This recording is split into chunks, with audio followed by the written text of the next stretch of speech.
America's economic battlefront is heating up, and China is finally feeling the burn. In a stunning display of presidential power, Trump has completely reset our trade relationships, suspending tariffs for almost every country except one, China. The globalist machine is in freefall. Even Michigan Governor Gretchen Whitmer, a staunch Trump critic, has waved the white flag, admitting he was right about fair trade all along. The stock market just logged its first best day in American history, while inflation numbers show the lowest core inflation since March of 21.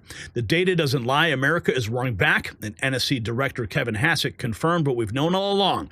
We need pressure on our trading partners to create change for American workers. We've got all the details in this special report. And speaking of transformations, let me tell you about one that's sweeping across America right now. While Trump is resetting our trade relations with China, millions are discovering how to reset their own health. A groundbreaking 2024 study has proven that daily collagen supplementation dramatically reduces wrinkles and increases skin firmness. Just like Trump's tariffs are protecting American industries, this multi-collagen formula uses 5 key types from 4 different sources to protect your skin's youthful appearance. It's non-GMO, easily digestible, and blends perfectly into your coffee or smoothie. And just as Trump is putting America first, BioTrust puts children first, donating nutritious meals with every order. Take advantage of their limited 51% off promotion at healthwithgary.com while it lasts. Let's jump into it. Things got heated over at CNN with Scott Jennings on CNN tonight. Listen to this. And say, I like it. It's land. You cannot just go and say, I like it. It's mine now. It doesn't work that way. Well, that is what they're trying to do. And in this new world order, yeah, absolutely. When they're looking at Greenland and say, I like it. I want to take it for mine. That is a very colonizing. I have never ever said we're going to go to Greenland and quote colonize it or steal it. You're not a member of government, so you're irrelevant at this point. I'm talking about the president of the United States doing that. You got fired from your job. You can agitate.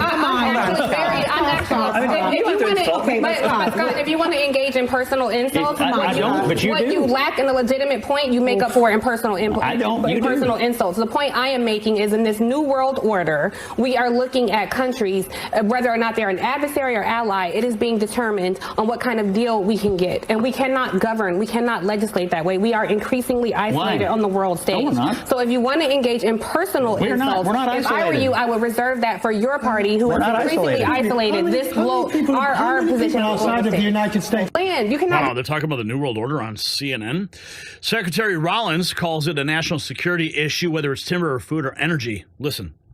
Ensuring, but it's a national security issue, whether it's timber or food or energy, whatever it is. If we're relying more on other countries, that's not what's best for America. So opening up the forest lands and a percentage of those, ensuring that we're moving permitting more quickly, ensuring we're deregulating will bring more prosperity, not just in the cost of the good, but also to rural parts of America, more jobs, better jobs, and we're really excited about that. The president's vision is right on, and we've been implementing it at USDA. But USDA is on fire. Here's NSC Director Kevin Hassett stating that what's been going on all along is that the president recognizes what change needs to happen. Fundamental changes. I think that what's been going on all along is the president recognizes that in order to get the big change that we need for America's workers, like these are really fundamental changes that we're talking about, that we need to create enough pressure on our trading partners that things the American presidents have been asking for the last decades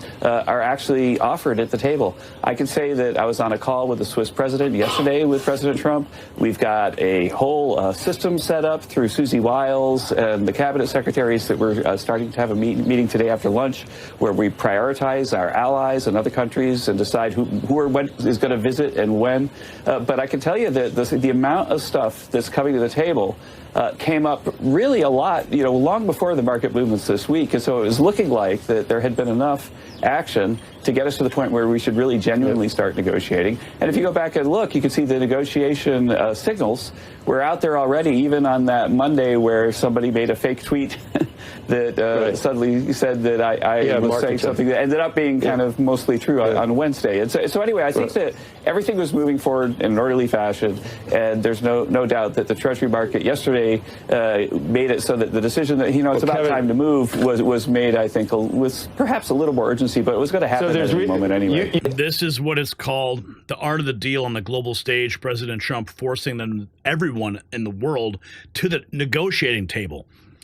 Here is Governor Glenn Youngkin talking about free and fair trade and what it means. Countries. I think what he's heard over this course of this last weekend was the clarity from over 75 countries. They're ready to negotiate. And so now there's a 90-day pause to go cut deals. And the reality is that free and fair trade means that we can't have countries that have tariffs on our goods going to them, and yet they have free access to our country. It's been like this for too long. The president is resetting those relationships, but still identifying the fact that China is an adversary, and we cannot play footsie with China. We have to actually treat them like an adversary, and that's exactly what he's doing. Oh, that's what you do. And of course, you heard Mr. Wonderful wants 400% tariffs on China. The Council of Economic Advisors Chairman Steve Mirren says about core inflation print on an annual basis. Listen. The rest of the world. And the president has been pretty clear that what he wants is for other countries to remove their non-tariff barriers and their tariffs that prevent American exports from being as competitive. And so what I think we want is a situation in which American exports can go to the rest of the world and we can trade more with the rest of the world. And it'll be great for lowering the trade deficit. It'll be great for the American economy. It'll be great for American workers. And that's what we want. But you mentioned the bond market. And I think it's also important to understand that the bond market should be further, further happy that the inflation data came in so positively today. I mean, so tepidly today.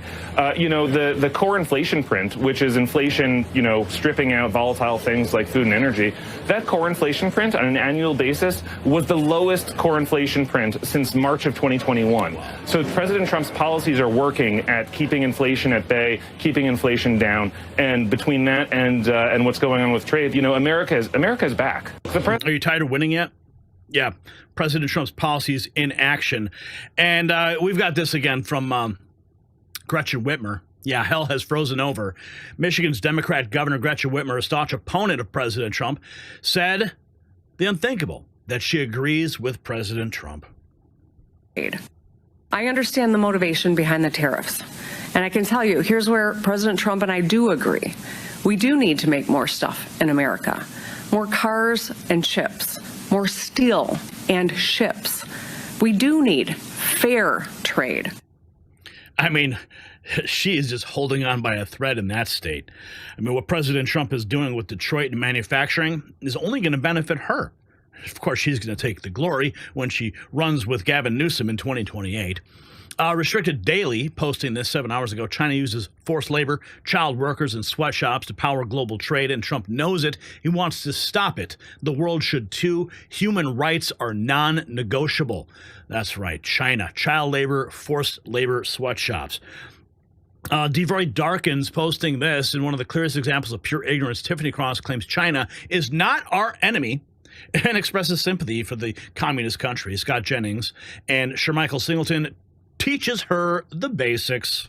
Agree. The trade, honestly, the trade is asymmetrical. And who voted for Donald Trump? Precisely. Trade is asymmetrical with China. We imported over 439 billion products from China. We exported over 140 billion from China. Their own foreign ministry has said, we will not flinch. We will not genuflect to a bullying government. I respectfully disagree. You, though, Tiffany, that we rely so much on an adversary to make most of our goods? Listen, whether it bothers me or not is irrelevant. I'm dealing with reality. It is important, but this is what it is. Why does it have to be the reality that we are dependent on so many things to come out of our biggest adversary in the world? They are the enemy, and we should not be dependent on them. But no, they are not our enemy. They're our biggest trading partner. And if we earth minerals and you don't. They're the enemy. Right. But listen, but like it or not, Shermichael, they are our biggest trading partner. And if we were to manufacture iPhones here, iPhones would cost $3,500. The American people are not going to tolerate that. We have one of the highest standards of working conditions here. I don't think that we can say, forget you, China. They literally. Okay. So you're okay. Hold on, Shermichael. So you're okay. You're okay if we continue to put our own economic and national security future in the hands of our biggest enemy, because effectively they use slave labor to build stuff, and that makes it better for us. That is terrible. I am 100% not okay with that, but I'm dealing in the reality of what is. Do you want to change it? But we need to. I absolutely want to change it. I don't know that changing it means isolating us on the global stage. So what happens? So Tiffany, if I could ask, what happens if we ever have a military conflict with China and they say, you know what, we're going to put an embargo on anything shipping to the United States. We're going to stop everything. What happens then? The trade, honestly, the trade is. What happens then? Yeah, we're screwed. That's why we need to reestablish manufacturing right here in the United States. Here's David Assman on Fox. The great thing about what President Trump has been doing last couple of weeks, it's been transparent. Because of the fact that, guess who's not going to be a part of that? China. Unless they come groveling and he's able to make them the deal of a lifetime, because of the fact that, you know, the great thing about what he's been doing the past couple of weeks, it's all been transparent. I mean, Besson said from the very beginning, this is the high mark. If you start making a deal with us right away, it'll come down from here. All of the tariffs will come down as soon as we start talking. Instead, China thought that they could talk Trump out of it or even bully him in some way. Forget about it. It ain't going to happen. They need us so much more than we need them. And the rest of the world is coming. They're coming politely. They're flying here from Japan, from Korea, from all over the world in order to make a deal. He really, because of the transparency, I don't know if they just didn't believe what he was saying, the Chinese. The good thing about Trump is he didn't focus on an individual. He didn't say she's an idiot. Even though he probably is at this point, or at least he's very desperate. He's got problems of his own back in China. But for some reason, they didn't believe what he was saying, what Besson was saying, what the others were saying. It was one of the biggest miscalculations, I think, in the history of trade negotiations in human history. I've never seen anything like it. China's going to fail as a result of this, fail big time, and she may fail big time as well. Guess who's never underestimate President Trump and his masterful plans of dealing. The stock market at its best day in American history. Check this out. Right now are extremely good. Trump told you this morning it was a great time to buy. Did you listen? If you did, you're rich. The markets right now are extremely good.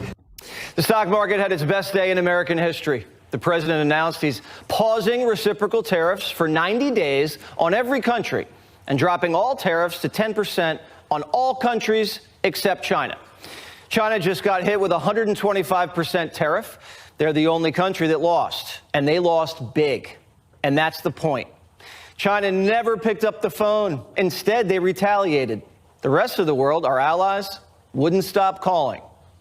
These countries are calling us up, kissing my ass. They are dying to make a deal. Please, sir, make a deal. I'll do anything. I'll do anything, sir. Trump created maximum leverage for himself, and now his team's sitting pretty, taking meetings and doing deals that put America first. And if we don't like how the negotiation's going, our partners have seen the kind of pain we can cause, and they're motivated to do what we want, or else we'll make them feel the same pain. Everyone said you don't want to be last to come to the table, and China was last. We saw the successful negotiating strategy that President Trump implemented a week ago today. It has brought more than 75 countries forward to negotiate. It took great courage for him to stay the course until this moment. And what we have ended up with here, as I told everyone a week ago, they're in this very spot, do not retaliate and you will be rewarded. So every country in the world who wants to come and negotiate, we are willing to hear you. This was a test.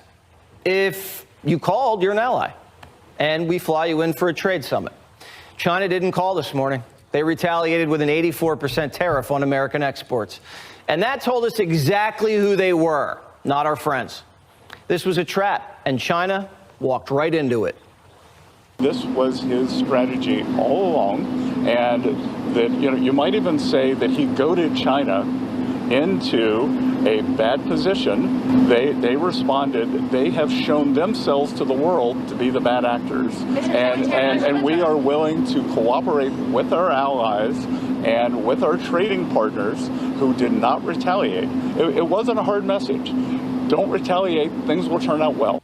A trap. Yeah, don't retaliate and things will turn out well. Well, the economic warfare we're witnessing isn't just about balance sheets and tariffs. It's about reclaiming American sovereignty. For decades, globalists told us we needed China more than they needed us. They shipped our factories overseas, hollowed out our manufacturing base, and enriched themselves while our communities crumbled. Now the tables have turned. As Secretary Rollins stated clearly, it's a national security issue, whether it's timber, food, or energy. If we're relying on other countries, that's not what's best for America. Governor Youngkin echoed this truth. China isn't our partner, they're our adversary. And for the first time in a generation, we have a president who's not afraid to say it and act on it. So here's the question that the globalist has them sweating. If China's economy continues to falter under Trump's pressure, will they finally agree to fair trade, or will they double down on their economic warfare? Drop a comment below. And show your support for the Next News Network by grabbing a shirt or a hat linked below in the merch shop at shop.nextnewsnetwork.com.